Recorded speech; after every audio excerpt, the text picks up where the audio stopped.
질문 하나로 시작하겠습니다. 우리나라는 잘 사는 나라일까요?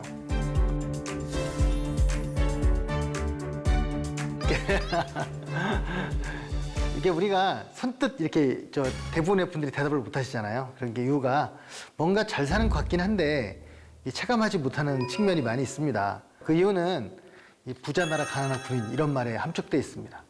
한국의 GDP가 1900조가 넘는데 이 1900조라는 돈이 얼마나 큰 돈이냐면 아프리카 대륙의 GDP를 합친 것보다 많아요. 문제는 잘 사는 게 우리가 왜 체감을 하지 못할까? 그 대표적인 걸 하나 이제 에피소드를 말씀드리면 고등학교 무상교육이 시작된 거예요. 고3까지. 이유가 뭐가 되냐면 지금까지는 고등학생들 이런 걸 복지해주고 이런 거를 굉장히 우리는 급격하게 복지를 하는 거라고 생각한 겁니다. 그런데 OECD 국가 중에서 한국이 마지막이었어요. 어떤 네티즌이 한국이 유일하게 OECD 국가 중에서 고등학생이 등록금을 낸 나라다라고 올렸는데 말이 되느냐 하고 이제 사람들이 믿지 못하겠다. 그래서 팩트체크를 언론이나 정부가 했는데 우리가 좀 비교하기가 좀 싫은 나라들조차도 이미 예전에 하고 있었다는 거죠. 그래서 어느 정도로 한국이 복지를 안 한 나라냐. 복지뿐만 아니라 뭐 전반적으로 돈을 안 쓰는 나라냐 하는 걸 보여주는 사례인 것 같습니다. 그래서 제가 오늘의 강의 제목이 덮어놓고 아끼다간 거짓걸을 못 면한다 이런 건데요. 이게 왜 이렇게 되냐면 개인은 좀 아낄 수도 있죠. 좀 아끼는 게 좋을 수도 있습니다. 그런데 이 정부는 사람들한테 세금을 걷었잖아요. 근데 그 돈을 안 쓰고 있으면 경제가 그만큼 위축이 되는 거죠. 그래서 이 정부의 역할이라는 건 더 쓸 수도 있고 좀 덜 쓸 수도 있긴 하지만 전반적으로 전체 국가 경제를 생각하면서 돈을 써야 합니다. 이게 왜 국가 경제에서 이 재정이 차지하는 역할이 크냐면 우리나라 1900조 넘는 GDP 중에 절반이 공공재정이에요. 뭐 눈을 들어 세상을 바라보면 예산과 세금이 얽히지 않는 건 사실상 거의 없다. 개인의 사생활, 그 중에서도 정말 아무것도 소비하지 않는 사생활을 제외하고는 거의 다 관련돼 있습니다. 이 건물도 그렇지요. 저 밖을 내다보면 도로가 그렇죠.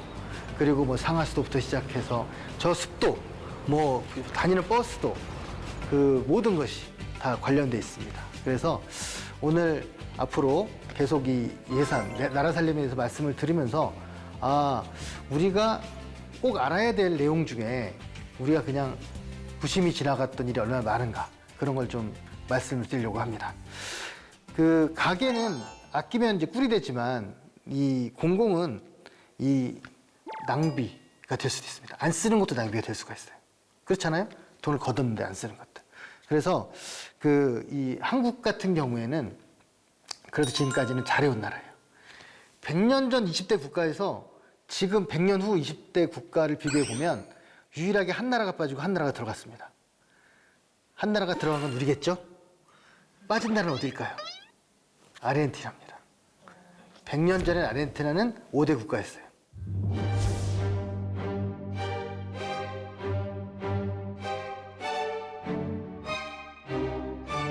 그래서 한국이 어떻게 보면 이 원조를 받아서 성공했다는 것도 사실은 아니에요. 제가 조사를 해보니까 원조는 극히 일부의 역할이었던 거고요. 한국은 여러 가지 제가 며칠을 얘기도 다 못할 정도의 많은 이야기가 있습니다. 아무튼 성공했다. 거기엔 성실함과 그 여러 가지가 있었지만 재정의 역할이 컸다는 겁니다. 제가 그 말씀드리고 싶은 거.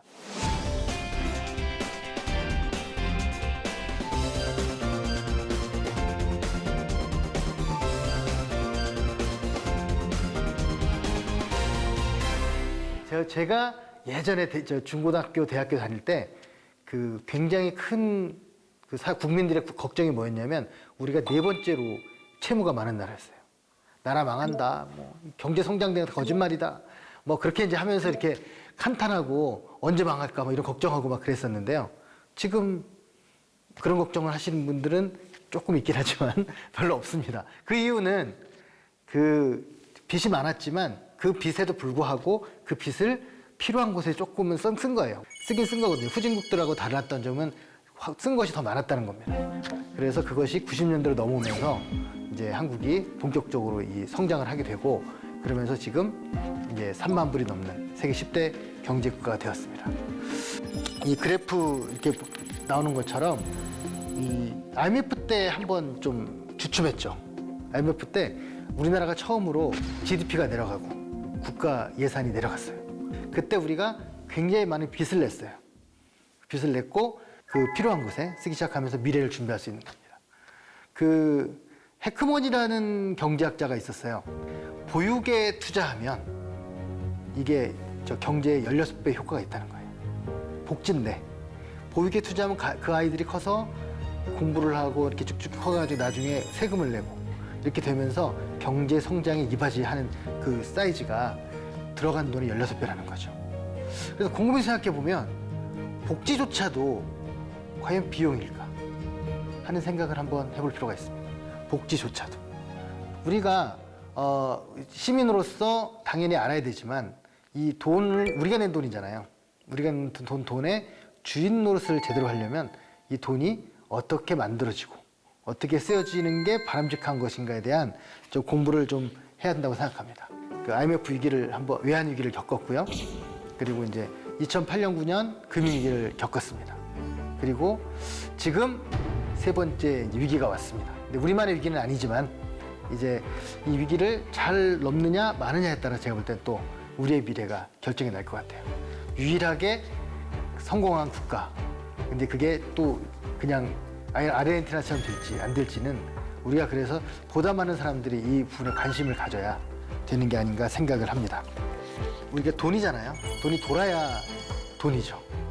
참 말이 저는 그게 어떻게 만들어낼 수 있을까? 돈은 돌아야 한다. 이게 경제가 순환돼야 된다는 순환 속도가 빠를수록 경제가 성장하잖아요. 경제학 이야기가 있는데 아무튼 우리가 70년대부터 투자를 했고 빚을 지고 갚았다 다시 또 빚을 지고 갚았다 하는 걸 이제 반복을 했습니다. 여기에 지금 가장 큰 사례 중에 하나가 독일의 길, 일본의 길 사례를 들어요. 우리가 독일 하면 어떤 느낌이 듭니까? 한 2009년까지는 독일이 수출 1위더라고요. 미국이 아니고. 그 이유가 뭘까? 보면 일본은 계속해서 상황이 발생하면 도와주는 정도의 복지, 그 뒷수습하는 복지 이런 걸 주로 했던 건데 독일은 과감하게 씁니다. 이번에도 GDP 거의 30% 쓰잖아요. 확 쓰고 그다음 빚으로 세금을 더 걷진 않고 빚으로 쓰고 그리고 이제 그걸로 나중에 상황이 좋아지면 갚아요. 독일 통일할 때도 증세를 하지 않았어요. 빚을 냈습니다. 그리고 그 빚을 12년 만에 갚았어요. 필요할 때 확실히 쓰는 것이 독일의 큰 특징이었고 필요한데도 안 쓰고 참다가 그렇게까지는 안 됐지만 여하튼 상황이 매우 안 좋은 게 일본이라고 할 수 있습니다. 자, 오늘은 어떻게 보면 돈을 제대로 써야 한다. 제대로 안 쓰면 아주 나쁜 상황을 맞이할 수 있다. 이 거짓골이라는 말은 굉장히 선동적인 얘기고요. 그냥 좀 상황이 안 좋을 수 있다. 그런 걸 강조하기 위해서 말씀을 드렸습니다. 강의 중에서 혹시 질문하실 거나 뭐 이렇게 있으시면 한번 좀 궁금한 게 이런 게 제가 한 말 중에서 있으시면 한번 해주시면 제가 답을 좀 드리겠습니다. 예. 네. 오늘 강의에서 독일의 길과 일본의 길에 대해서 말씀을 해주셨는데 저는 일본이 조금 참았다가 상황이 안 좋아지고 나서 복지를 뒤늦게 투입한다고 하는 말이 되게 인상이 깊었거든요. 처음 알게 된 내용이었고요. 혹시 일본이 뒤늦게 복지를 투입해서 실패한 사례가 있는지는 개인적으로 좀 궁금합니다. 지금 대표적인 게 저출산이죠. 지금 일본이 1990년경에는 국채 비율이 독일하고 비슷했어요. 아마 제가 볼 때는 올해 지나고 나면 독일의 국채 비율이, 일본의 국채 비율이 GDP의 300%를 넘었을 것 같아요. 근데 그나마 기축통화 국가고 하니까 지금 버티고 있는 거라고 좀 보여지고요. 그리고 뭐 아베가 경제를 성장시켰다고 하는데 실제로는 경제 성장률 1%였습니다. 일본의 G7이잖아요. 6개 나라의 토건 예산보다 일본 한국 나라의 예산이 더 많았습니다. 그러니까 계속 경제를 살린다고 하는 거를 계속 기업에, 땅에 이렇게 투자하면 된다고 생각을 했고 사람에게 투자하는 거에 대해서는 그거는 개인이 하면 되는 거 아닌가라는 생각이 좀 지배적이었던 것 같습니다. 그리고 어쩔 수 없이 취약계층 이런 사람들만 지원했죠. 근데 취약계층이 점점 늘어나는 거죠. 왜냐하면 앞에서 예방이 안 되니까. 그런 문제가 좀 일본의 가장 큰 문제이고 문제는 정치가 그렇게 만든 가장 큰 그 배경을 제공한 게 아닌가 싶습니다. 네, 다른 분 질문 있으신가요? 네. 제가 얼마 전 기사에서 국가 가계 기업 부채가 4천조가 넘는다는 기사를 봤는데 강의 초반에 말씀하셨을 때 이제 우리나라는 그래도 채무가 좀 적은 편이고 건강한 나라다라고 말씀을 그런 식으로 해주셨는데 제가 느끼기에는 국가 채무가 4천조가 넘어서면 좀 많은 양이 아닌가라는 생각이 들었거든요. 거기에 대해서 좀. 네. 뭐 일단 채무와 부채가 좀 다른 개념이 있고요. 근데 이제 이게 사람들이 이제 물론 우리가 건전성을 위해서 신경을 많이 쓰긴 해야 되는데 조금 종합적으로 팩트를 바라볼 필요가 있습니다. 예를 들면 국민연금이 지금 거의 지금 900조 넘어서고 있거든요. 갖고 있는 돈이.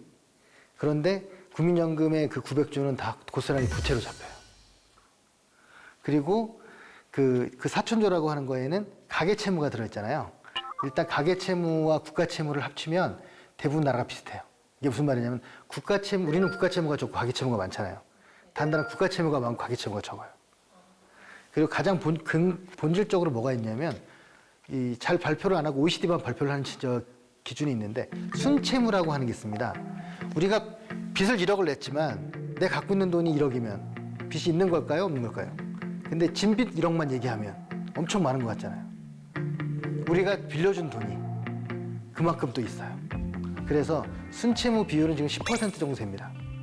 그것만 갖고 우리가 항상 또 나태해지면 안 되니까 경계를 하긴 해야 되지만 너무 그것만 가지고 왜곡시키는 것도 좀 문제가 있는 것 같습니다. 그럼 범위 설정에 따라서 이제 기준과 적느냐, 범위죠. 예. 네, 많으냐가 이제 좀 달라지는 거네요. 그렇죠.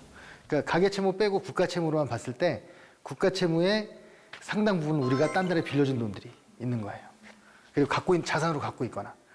예를 들어 국민연금이 빚이 많아요. 근데 갖고 있는 현금이 그만큼 있는 거죠.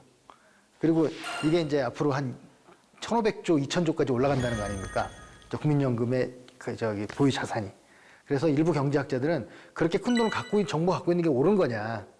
돈은 돌아야 되는데 그런 비판을 하기도 합니다. 그리고 무엇보다 빚은 얘기할 때는 이게 GDP 대비가 중요해요. 그래서 액수보다. 우리는 이런 말이 있습니다. 사람은 만져본 돈만큼밖에 셀 줄 모르고요. 만나본 사람만큼밖에 세상을 상상하지 못한대요. 그러니까 우리가 만져봐야 얼마나 만져보겠어요. 이 건물 뭐 몇백억밖에 안 되잖아요. 자기 집도 뭐 해봐야 뭐 얼마 안 되고 그러는데 그렇기 때문에 막 이렇게 나오면 무조건 크게 생각하잖아요. 그래서 그렇게 빚의 규모를 얘기할 때 그렇게 되면 굉장히 큰 것 같지만 GDP 대비를 하면 그러니까 예를 들면 연봉 1억을 버는 사람이 6천만 원쯤 빚진 거랑 연봉 5천만 원 버는 사람이 4천만 원 빚진 거랑 어느 쪽이 더 심각한 거냐 그렇게 봐야 되는 거죠. 그래서 비율이 저 중요합니다. 네, 그럼 오늘 강의 이걸로 마치겠습니다.